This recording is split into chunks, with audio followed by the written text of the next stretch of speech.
जय Shivray sir. हा, जय शिवराय. बोला. साहेब जसं की तुम्ही मागील जवळपास 15 दिवसापूर्वी एक अपडेट दिलं होतं तुमच्या चॅनलच्या माध्यमातून कृषी कल्याणच्या. हं, हं. पीएम किसानचा आता 20वा हप्त्याची तारीख जाहीर झालेली आहे आणि त्याच अनुषंगाने त्या हिशोबाने 2 ऑगस्टला हप्ता देखील रिलीज झालेला आहे साहेब. तर आता हं, हं. राज्यातील एकंदरीत शेतकऱ्यांना प्रतीक्षा अशी आहे की आता पीएम किसानचा जर झाला, परंतु नमो शेतकरी योजनेच्या हप्त्याचा अजून कोणताही अपडेट नाही किंवा कोणतीही माहिती नाही. कधी वितरण होणार, काय होणार.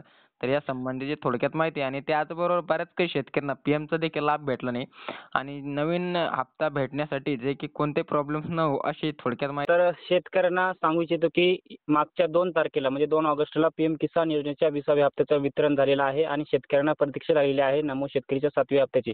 तत्पूर्वी सर्व शेतकऱ्यांना सांगू इच्छितो की मी ज्ञानेश्वर सवंडकर, कृषी कल्याण चॅनल आहे माझे YouTubeला, कृषी कल्याण YouTube चॅनलचा संस्थापक अध्यक्ष बोलतोय.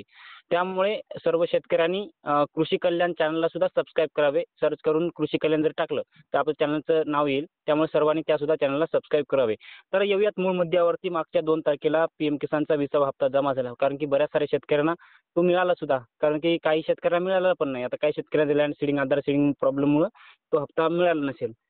हे असू शकतं. परंतु जर सगळ्यांचं आता काही शेतकऱ्यांचं सगळं ओके आहे. लँड, आधार किंवा केवायसी सगळं ओके असून देखील सुद्धा त्यांना हप्ता आलेला नसेल, तर त्यांना आज, उद्या किंवा 1-2 दिवसामध्ये हप्ता येईल. आता हे झालं पीएम किसानचं अपडेट. हो. आणि नमो शेतकरी संदर्भात पाहायला गेलं तर अद्यापर्यंत राज्य सरकारने नमो शेतकरी संदर्भात कुठलीही तरतूद केली नाही आणि कुठल्याही राज्य सरकारने तारीख जाहीर केली नाही. आता मग शेतकऱ्यांना प्रतीक्षा लागलेली आहे की आता नमो शेतकरीचं काय झालं. तर राज्य सरकारने कुठलंच अपडेट दिलं नाही. कृषी मंत्री माणिकराव कोकाटे याच्या अगोदर होते, त्यांनी कुठलंच अपडेट दिलं नाही. आणि आताचे सध्या नवीन कृषी मंत्री दत्ता भरणे यांनीही नमो शेतकरी संदर्भात कुठलीही माहिती दिली नाही. आणि मुख्यमंत्री देवेंद्र फडणवीसांनीही नमो शेतकरीसाठी 7व्या हप्त्यासंदर्भात कुठलीही माहिती दिली नाही. अद्यापर्यंत शेतकरी प्रतीक्षा करत आहेत की नमो शेतकरीचा हप्ता वितरित होऊन 4 ते 5 महिने उलटून गेलेले आहेत. आता जर नियमाने जर पाहायला गेलं तर नमो शेतकरीचा हप्ता या दिवसापर्यंत यायला पाहिजे होता, परंतु आला नाही.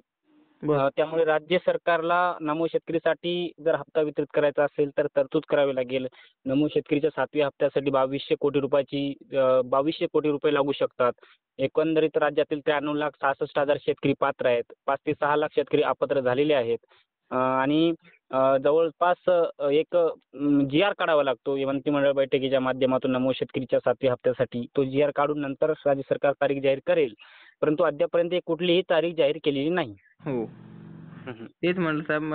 तर एकंदरीत कधी किती तारखेपर्यंत हप्ता रिलीज होऊ शकतो एकंदरीत जर कधी अपडेट बघितलं. तसं जर पाहायला गेलं तर आज उद्या जरी हप्ता सरकारने टाकला तरी काही वावगं ठरणार नाही. कारण की त्याचे दिवस संपलेले आहेत ना. प्रत्येक 4 महिन्याला एक हप्ता नमो शेतकरीचा यायला पाहिजे. कारण की वर्षातून 3 हप्ते 2-2 हजाराचे. हो. पण आता तो आला नाही. आता राज्य सरकार एकंदरीत आता काय तारीख जाहीर करते काय नाही त्याच्या संदर्भामध्ये जर स्वतः राज्य सरकारच सांगू शकते. हो. तेच परंतु मला असं वाटतंय की या 8-10 दिवसामध्ये जर हप्ता आला तर शेतकऱ्यांना चांगलं होईल. पैसे कामी येतील ना.